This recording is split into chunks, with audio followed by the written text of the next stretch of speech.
Welcome to Shiz Who, your top spot for politics. My role in bringing great content on current events requires your role as a great viewer. So please like this video, subscribe to this Shiz Who channel, and comment on this video, especially a video like this. It'll be quite important topically. And I want to shout out, of course, what gets this show going. And I'll begin with Mr. Farley Perkins over at the Farley Perkins Agency, 757-271-6655. He helps you out with great insurance needs here in Hampton Roads. There is also ELG Sweet Boutique, a great ice cream and shake place here in Portsmouth at 340 High Street. And of course, my good friend, Miss Ellen, runs Ellen's Homestyle and Barbecue Express, which has a location here in Portsmouth across from Victory Crossing on Portsmouth Boulevard. And across from Regent University in Virginia Beach in the University Shops is another Ellen's Homestyle and Barbecue Express, LLC. Great food over there.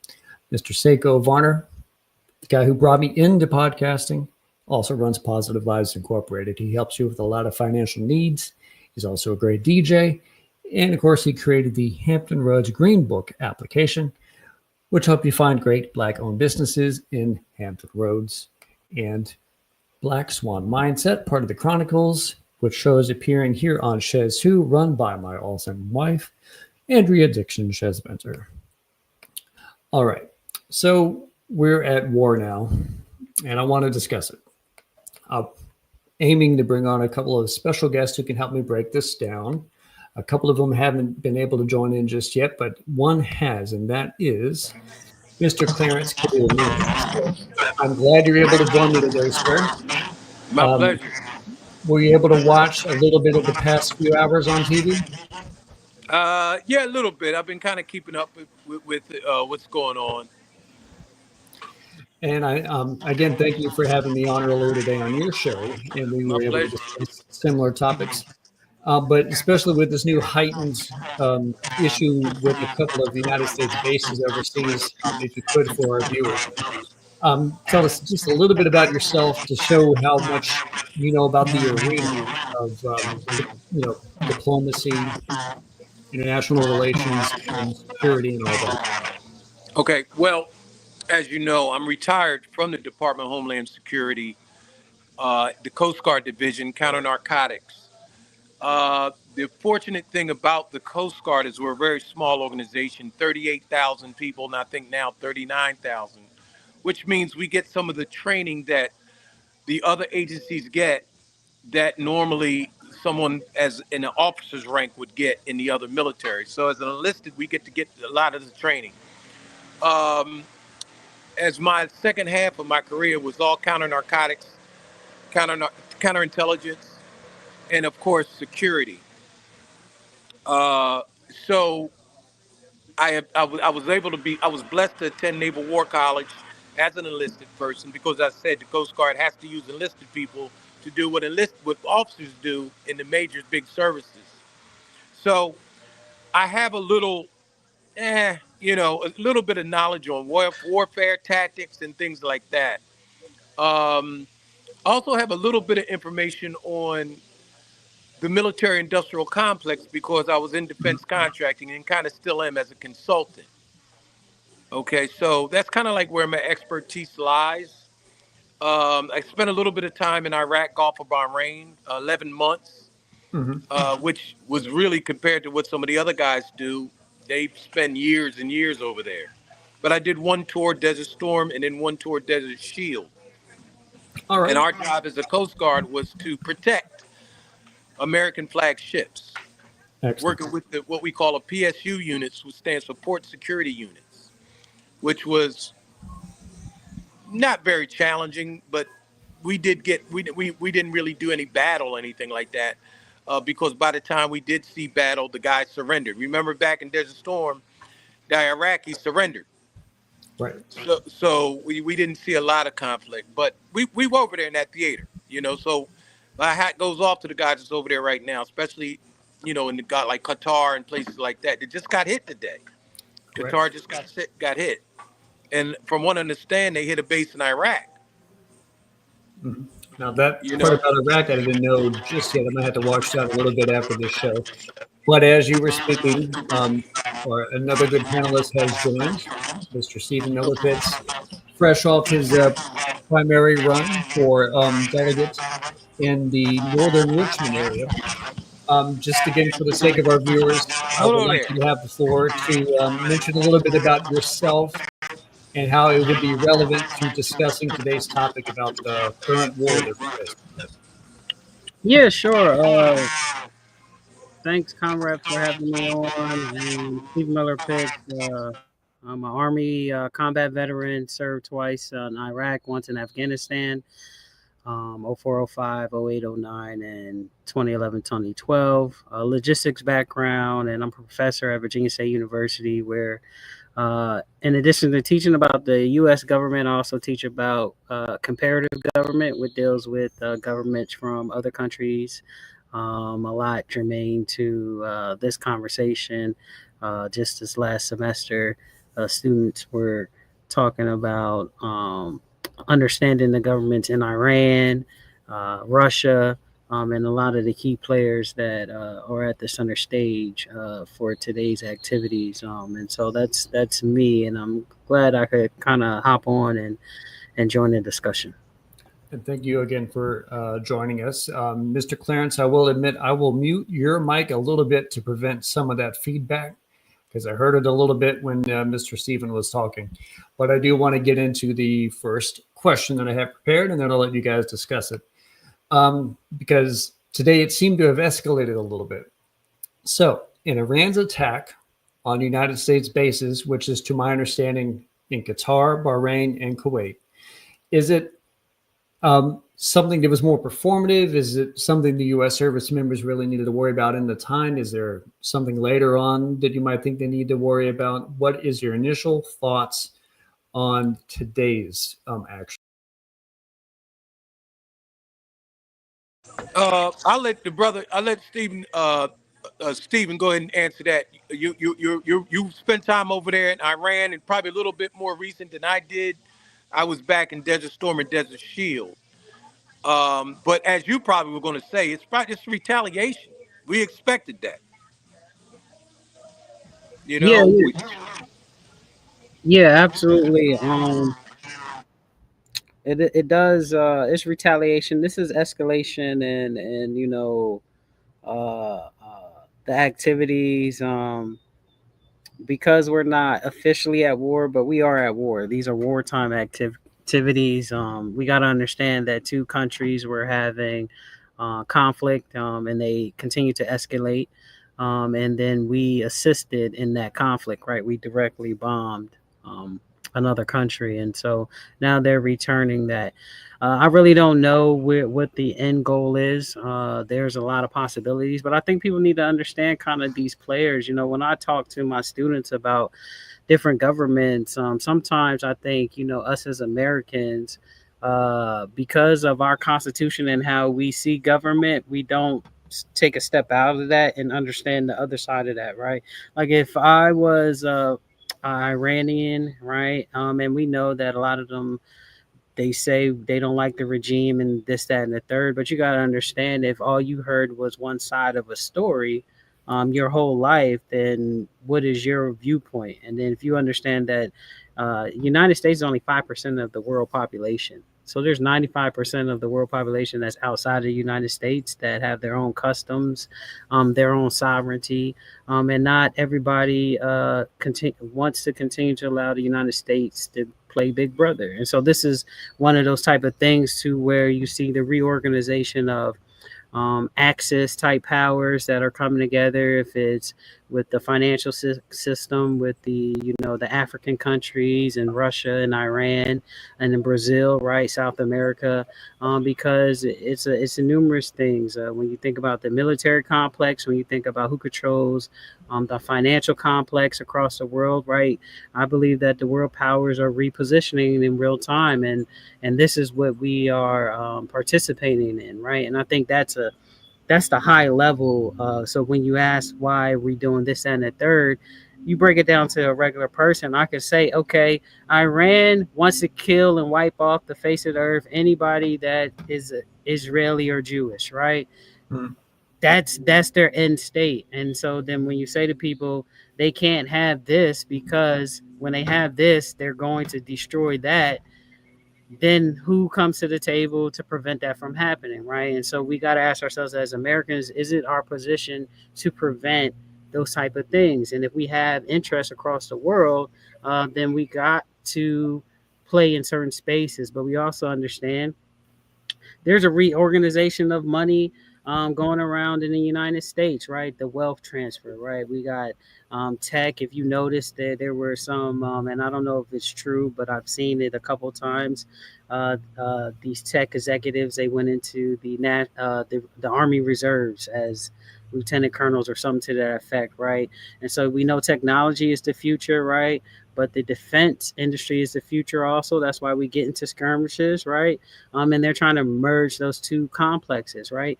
And two, to put out the new technology and the new ways of fighting wars, you have to have a war to do those type of things, right? And so it all fits together. Mr. Neely, I want to throw it to you for the next question. I Considering like what the way I like the way Stephen put that. This rabbit hole goes very deep. This goes very deep. It goes beyond war, and I think Mr. Stephen was tapping into the military-industrial complex, where war is money, and that's one of the things we have to really understand that there's people making serious money right now with this conflict overseas. Including some of us in the defense contract business. But like I said, I'm not a real active participant in defense contracting anymore. Just act as a consultant right now.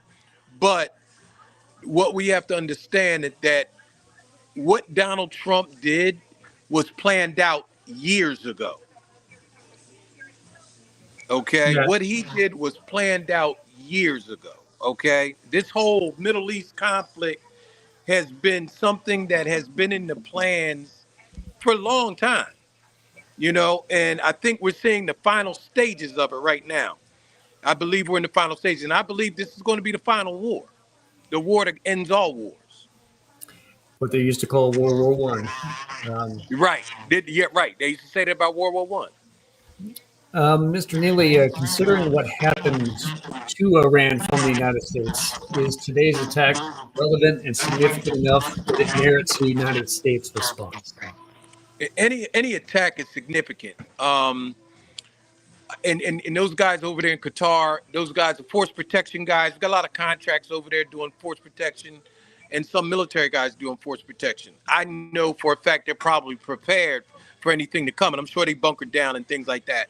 But any attack is grounds for us to respond in a way that Iran might not like it too much, which they're not going to like it too much. But I heard a guy, a podcaster or a blogger today say, you know, we stepped into this thing. Now we got to finish it. I mean, we're in it now. Like the brother said, we at war. I mean, this is war.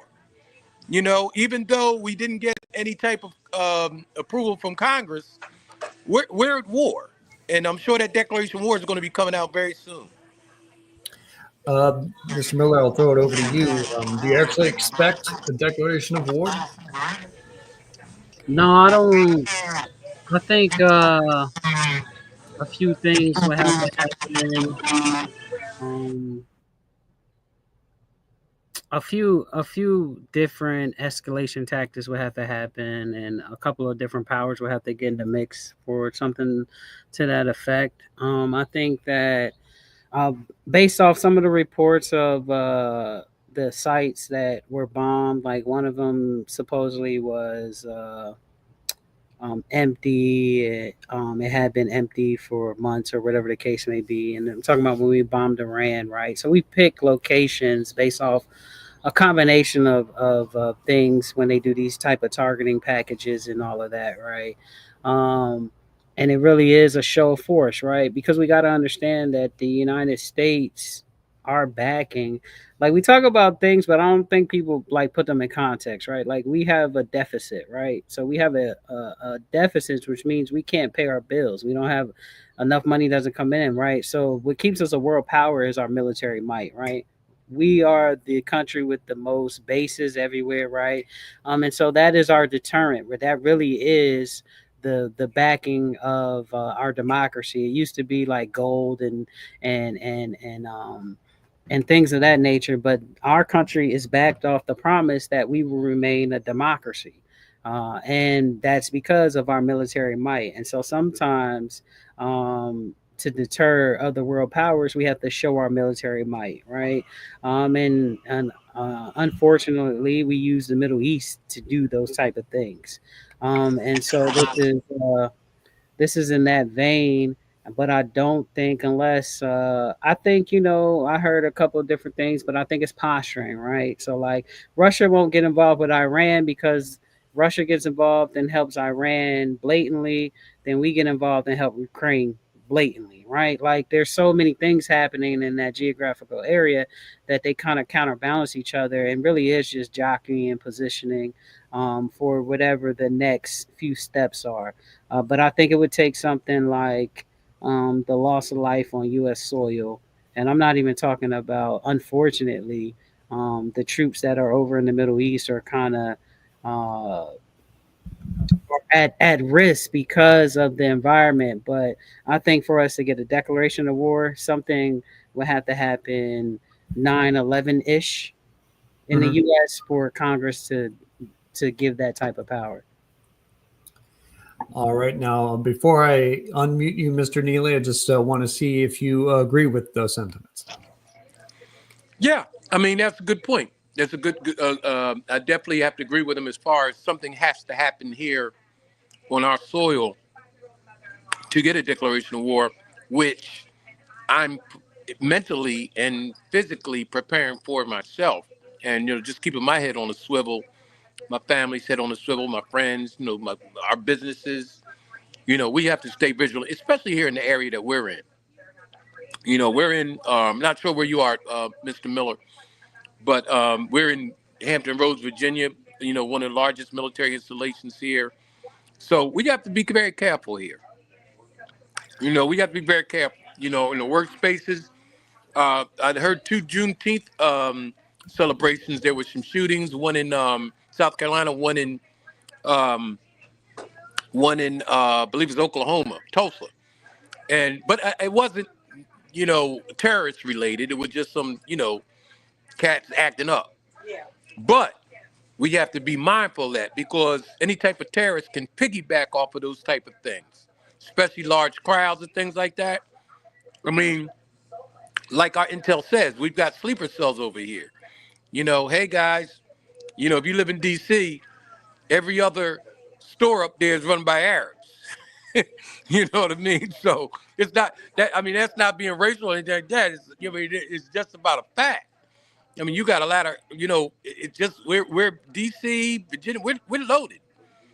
We're loaded with mixed cultures, which is a beautiful thing.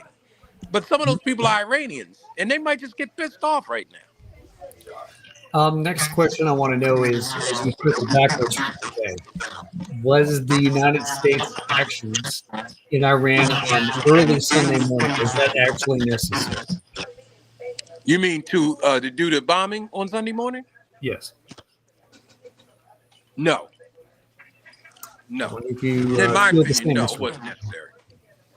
I think, unfortunately, I look at Israel as a spoiled child.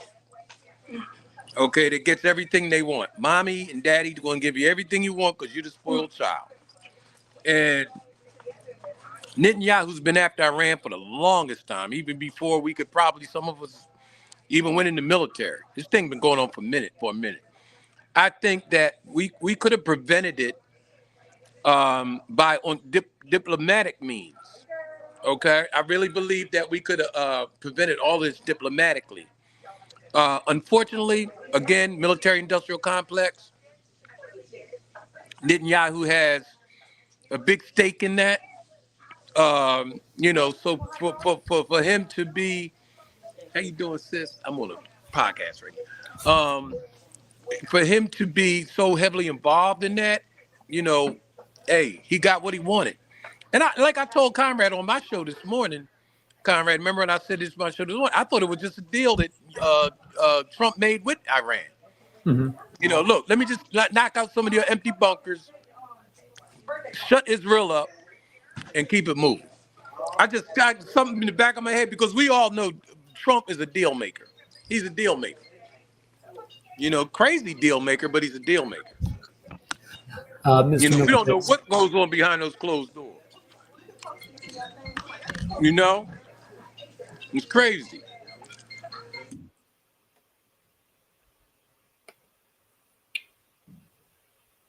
I want to throw it over to you, Mr. Steven. Yeah. What was the question again? Say it again. If the actual actions on early Sunday morning by the United States was that needed? Was it needed? I'm not. I mean, I think was it needed is relative, right? Like, when you think about military operations, the element of surprise matters. The timetable and the window of execution matters, right? You have to think. The secrecy of the mission, flying from Missouri to 36 hours, right? Like you need weather to align. There's so many variables that you need that the timeline probably the window probably was best for that, and that's kind of just how it played out.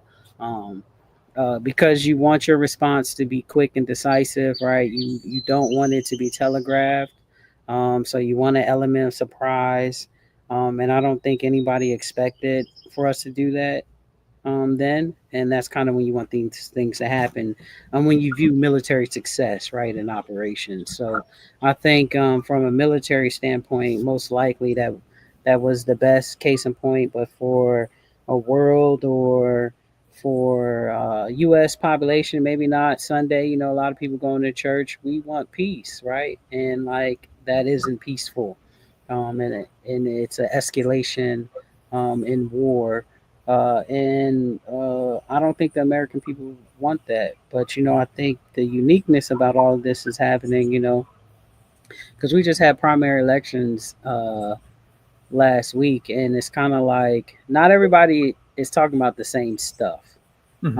and so it's kind of like I don't think people understand. I was in basic training when 9/11 happened.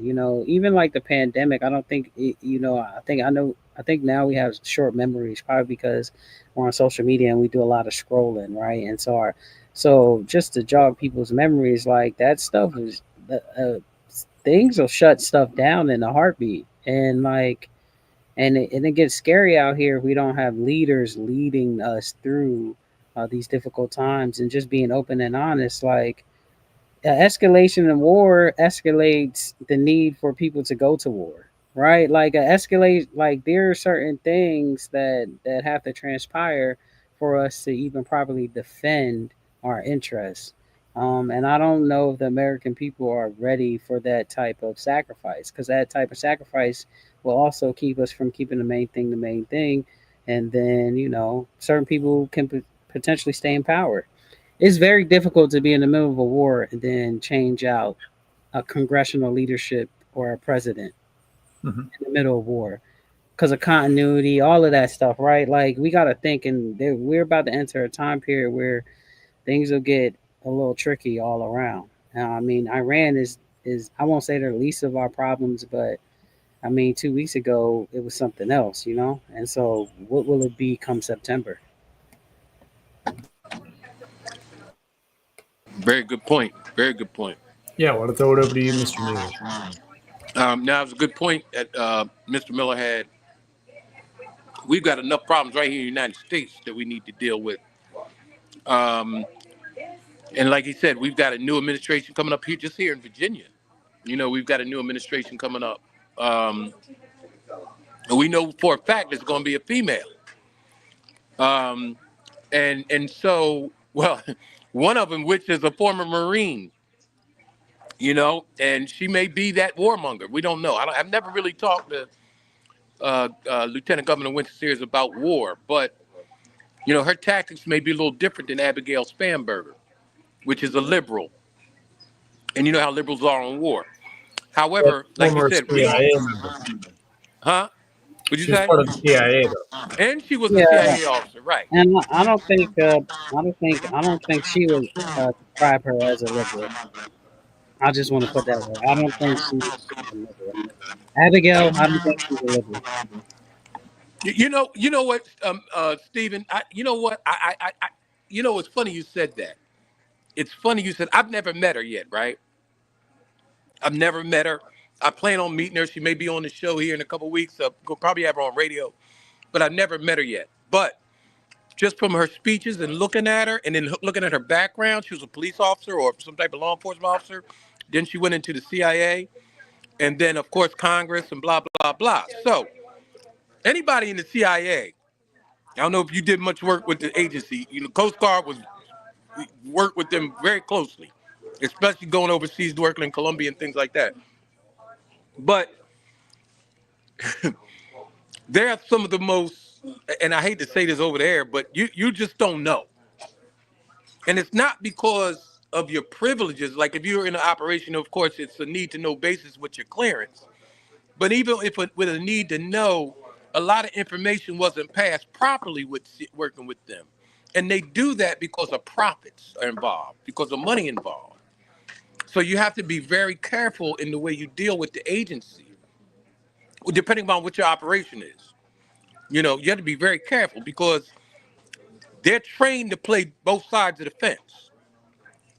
They're trained like that. So, and that's part of intelligence training to be able to infiltrate things and play both sides of the fence. That's part of that training. So, you're right. She may be a strong conservative disguised as a liberal. Very much so. Very much so.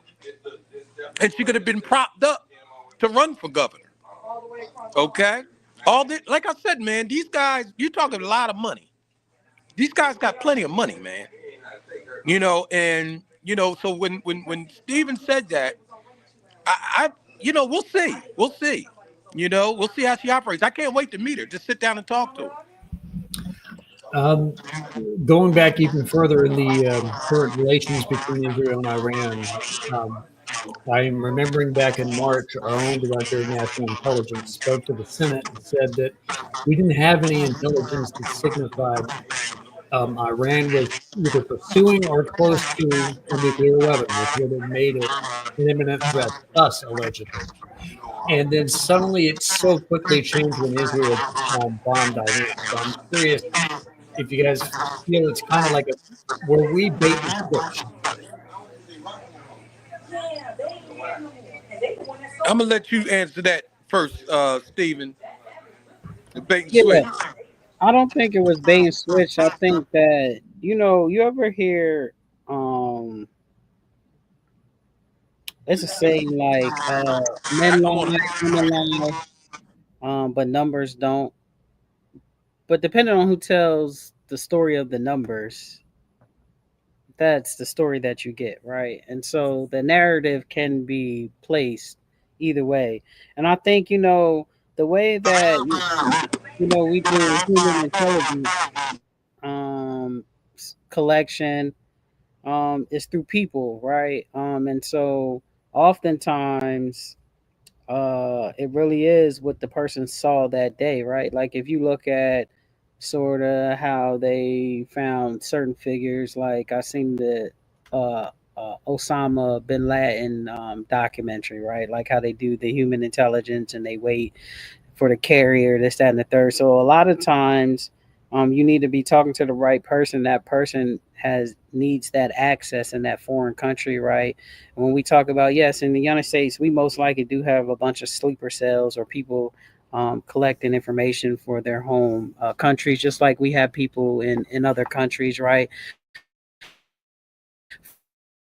For the operations that happened in Iran, you needed double agents in Iran to be able to do the stuff that they were able to intelligence, counterterrorism.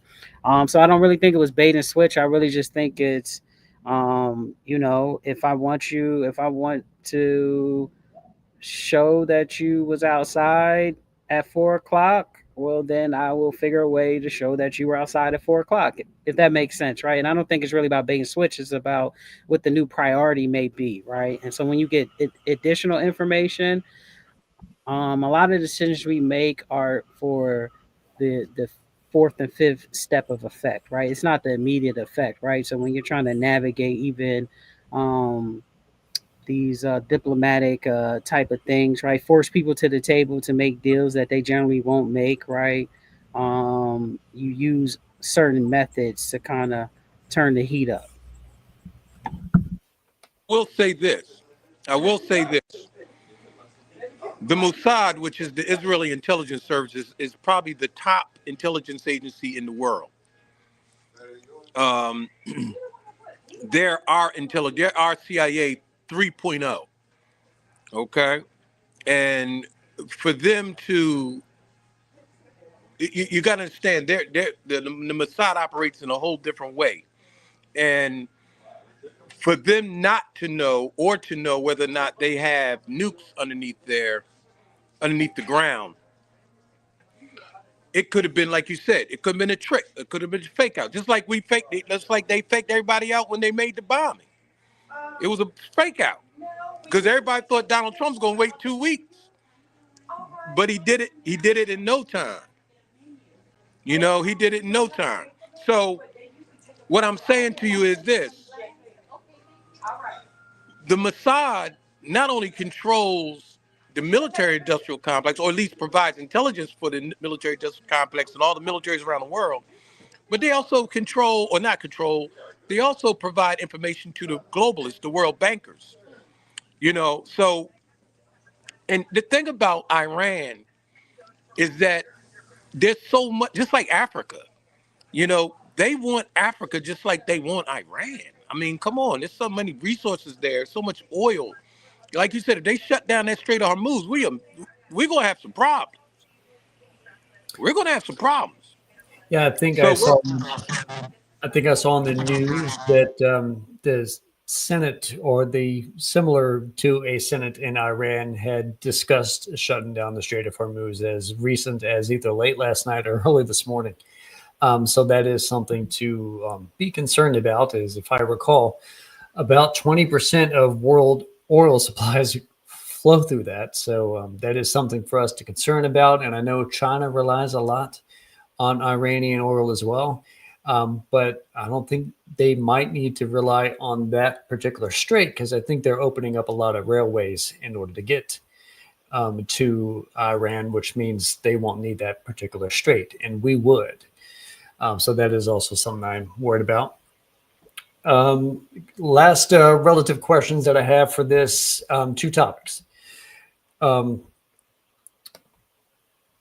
The last year during the Biden administration, we were mainly looking at Israel being a genocidal warmongering type state versus the Palestinians. And the Biden administration and Harris did not do anything to push back against that, provided arms and money. And then I also learned after this past Sunday's attack from the United States onto Iran that it had been practiced with war games with Israel as far back as last year with the Biden administration. So with that knowledge, and going back to when Obama did the deal with Iran to give some money back, exchange some hostages, stop their program in 2015, are we looking at a bit of a difference between significant parts of the Democrat Party and how they view this particular war, whether or not Biden and Harris even would have done anything different if they liked Israel as much as they appear to have in 2024? I want to lead off with Mr. Steven on that one.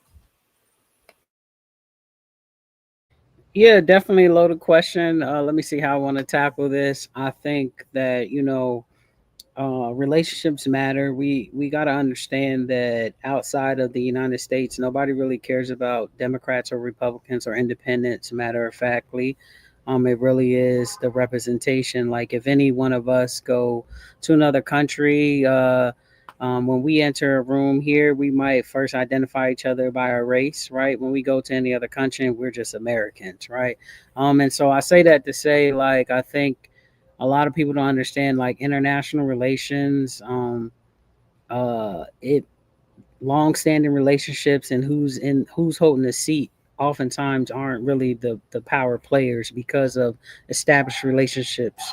And we got to understand that when Israel was attacked back 20 that fateful October, that was bankrolled and everything by Iran, right? So the things that the escalation to today, with the conflict, didn't just start recently, right? But I think one of the things that was not expected through the Biden administration, and because there was an election, the response from the American people, right? It's sort of kind of a la like Vietnam War, like like people didn't support the Vietnam War, but we were sending our people over there, right?